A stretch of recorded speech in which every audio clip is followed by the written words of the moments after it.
आइए जानते हैं आज के कुछ प्रमुख अंतर्राष्ट्रीय खबरों को, लेकिन उससे पहले एक नजर आज के हेडलाइंस पर। देश में 422 पहुंची ओमिक्रॉन के मरीजों की संख्या। 24 घंटे में दर्ज हुए कोरोना के 6,987 नए मामले। जींस मोबाइल वाली नहीं, 40 से 50 साल की महिलाएं ही मोदी से प्रभावित। दिग्विजय सिंह का वीडियो वायरल। मध्य प्रदेश की कैबिनेट ने अध्यादेश वापस लिया, टलेंगे पंचायत चुनाव। कोरोना वैक्सीन की दूसरी और बूस्टर खुराक में रहेगा कितना अंतर, यह है सरकार का प्लान। इत्र व्यापारी पीयूष जैन के ठिकानों पर छापेमारी जारी, कैश के साथ बड़ी मात्रा में सोने के सिक्के और बिस्किट बरामद। सनी लियोनी के मधुबन गाने पर एमपी के गृह मंत्री नरोत्तम मिश्रा नाराज, बोले 72 घंटे में हटाएं। मलेशिया में भीषण बाढ़ के कारण 46 लोगों की मौत, कई अब भी लापता। फ्रांस में कोविड-19 का डरावना रूप, 24 घंटे में 1 लाख से ज्यादा नए केस, 3 दिनों से बन रहे नए रिकॉर्ड। जन्मदिन से एक दिन पहले सलमान खान को सांप ने काटा, आधी रात को अस्पताल ले जाया गया। और आखिरी सत्र की है लड़ाई, साउथ अफ्रीका करेगा भरपाई या टीम इंडिया करेगी रनों की कमाई। देश में ओमिक्रॉन के कुल मरीजों की संख्या बढ़कर 422 हो गई है। केंद्रीय स्वास्थ्य मंत्रालय के आंकड़ों के अनुसार महाराष्ट्र में ओमिक्रॉन के सबसे ज्यादा 108 मरीज रिपोर्ट किए गए हैं। इनमें से 42 इलाज के बाद स्वस्थ हो चुके हैं। शनिवार को देश भर में ओमिक्रॉन के कुल 415 मरीज थे। दिल्ली में ओमिक्रॉन के 79 मरीज हैं, इसमें भी 23 स्वस्थ हो चुके हैं। अब तक देश भर में कुल 130 ओमिक्रॉन मरीज स्वस्थ हो चुके हैं। मंत्रालय के अनुसार देश भर में 24 घंटे में कोरोना की भी 6,987 नए मामले सामने आए हैं। इसके साथ ही देश के अब तक कुल कोविड संक्रमितों की संख्या बढ़कर 3,47,46,802 हो गई है। पिछले 24 घंटे में देश भर में कुल 162 लोगों की कोविड से मौत हुई है। अब तक देश में कोविड से कुल 4,79,682 लोगों की मौत हो चुकी है। मध्य प्रदेश के पूर्व मुख्यमंत्री और कांग्रेस के सीनियर नेता दिग्विजय सिंह का एक बयान सामने आया है। उनका कहना है कि जीन्स पहनने वाली और मोबाइल इस्तेमाल करने वाली लड़कियां नहीं, बल्कि 40 से 50 साल की महिलाएं ही पीएम मोदी से प्रभावित है। इस बयान वाला दिग्विजय सिंह का एक वीडियो सोशल मीडिया पर वायरल हो रहा है।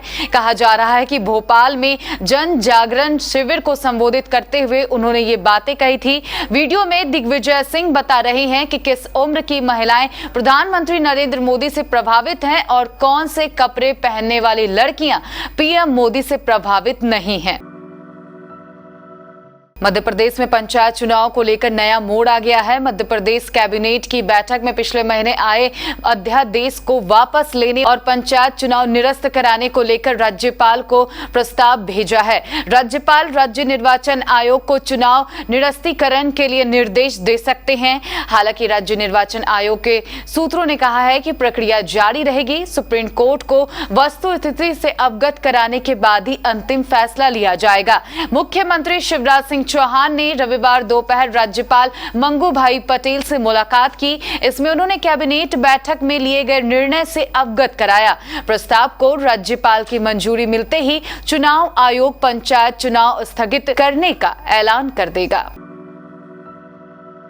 भारत में कोरोना वैक्सीन की दूसरी डोज और बूस्टर डोज यानी प्रिकॉशन डोज में 9 से 12 महीने का अंतराल हो सकता है। सूत्रों ने रविवार को यह जानकारी दी। सूत्रों के मुताबिक कोविशील्ड और कोवैक्सीन टीके की तीसरी खुराक और बूस्टर डोज के बीच समय के अंतराल तय करने पर अभी विचार विमर्श जारी है और जल्द ही इस पर आखिरी फैसला लिया जाएगा। प्रधानमंत्री नरेंद्र मोदी ने शनिवार को देर रात ऐलान किया था कि देश में 15 से 18 साल के बच्चों को 3 जनवरी से कोरोना टीका दिया जाएगा। वहीं हेल्थ केयर और फ्रंट लाइन वर्करों को 10 जनवरी से प्रिकॉशन डोज दी जाएगी। पीएम मोदी ने यह ऐलान ऐसे समय में किया है जब देश में ओमिक्रॉन के वेरिएंट के मामले बढ़ते जा रहे हैं। कन्नौज में इत्र कारोबारी पीयूष जैन के ठिकानों पर जीएसटी, खुफिया और आयकर विभाग की छापेमारी जारी है। पीयूष जैन के ठिकानों से अब तक 177 करोड़ कैश और भारी मात्रा में सोने चांदी के सिक्के और बिस्किट बरामद हुए हैं। हालांकि अधिकारियों ने छापेमारी में बरामद राशि की ना तो आधिकारिक तौर पर पुष्टि की है और ना ही खंडन किया है। पीयूष जैन के एक बड़े परिसर में कुल 4 मकान बने हैं। बेहद रहस्यमय ढंग से बनाए गए इन मकानों में आने जाने के लिए कुल 8 दरवाजे हैं।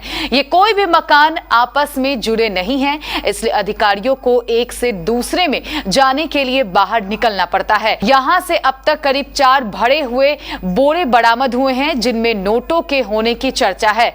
वहीं बड़ी संख्या में सोने के सिक्के और बिस्कुटों के मिलने की बात कही जा रही है। बॉलीवुड की ग्लैमरस डीवा सनी लियोनी का 22 दिसंबर को एक लेटेस्ट सॉन्ग रिलीज हुआ है।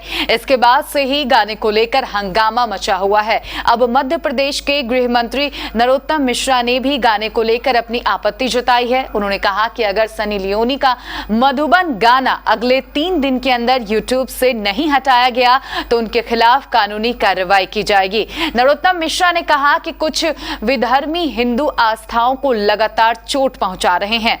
राधा मां हमारी भगवान है, हम उनकी पूजा करते हैं। मध्य प्रदेश के गृह मंत्री ने कहा कि शारिब और तोसी हमारी आस्थाओं को चोट पहुंचा रहे हैं। उन्होंने कहा कि मैं सनी लियोनी, शारिब और तोशी को हिदायत देता हूं कि समझे और संभले।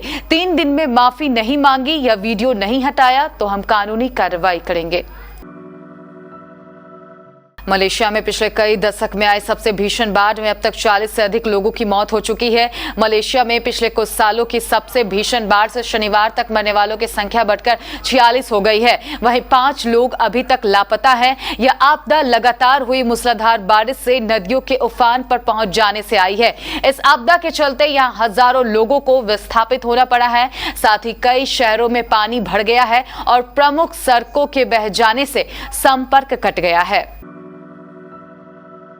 फ्रांस में कोरोना वायरस संक्रमण ने शनिवार को सभी रिकॉर्ड तोड़ते हुए 6 अंकों यानी कि 1 लाख से ऊपर नए मामले दर्ज किए गए हैं। स्वास्थ्य अधिकारियों के मुताबिक पिछले 24 घंटे में फ्रांस में 1,04,611 नए मामले दर्ज किए गए हैं, जो लगातार तीसरे दिन रिकॉर्ड संख्या है। फ्रांस में अब तक कोरोना संक्रमितों की कुल संख्या 90,88,371 हो चुकी है। फ्रांस की सार्वजनिक स्वास्थ्य एजेंसी ये नवीनतम आंकड़े तब आए जब सोमवार को एक वीडियो कॉन्फ्रेंसिंग बैठक में राष्ट्रपति इमैनुअल मैक्रोन और उनकी सरकार के प्रमुख सदस्य नए कोविड सुरक्षा उपायों पर चर्चा करने वाले हैं। अधिकारी ओमिक्रॉन वेरिएंट के तेजी से प्रसार के प्रभाव के कारण बड़े चिंतित हैं।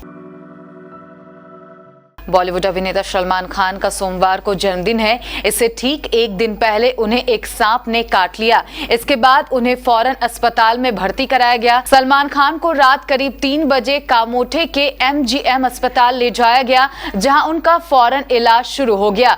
गनीमत ये रही कि सलमान खान को जिस सांप ने काटा था वो ज्यादा जहरीला नहीं था, जिसकी वजह से शुरुआती मेडिकल ट्रीटमेंट के बाद ही उन्हें अस्पताल से छुट्टी दे दी गई। भारत और साउथ अफ्रीका के बीच सेंचुरियन में खेले जा रहे टेस्ट मैच का आज पहला दिन है। भारतीय टीम के कप्तान विराट कोहली ने टॉस जीतकर पहले बल्लेबाजी का फैसला किया। टी ब्रेक से पहले आखिरी ओवर में मुल्डर ने 5 रन दिए। टी ब्रेक तक भारत ने 2 विकेट खोकर 157 रन बना लिए हैं। विराट कोहली 54 गेंदों में 19 और केएल राहुल 166 गेंदों में 67 रन बनाकर खेल रहे हैं। दूसरे सेशन में भारत ने 2 गेंदों पर लगातार 2 विकेट खोए। लुंगी एनगिडी ने मयंक अग्रवाल को आउट करके भारत की शतकीय ओपनिंग साझेदारी को तोड़ा। वहीं इसकी अगली ही गेंद पर चेतेश्वर पुजारा को गोल्डन डक किया।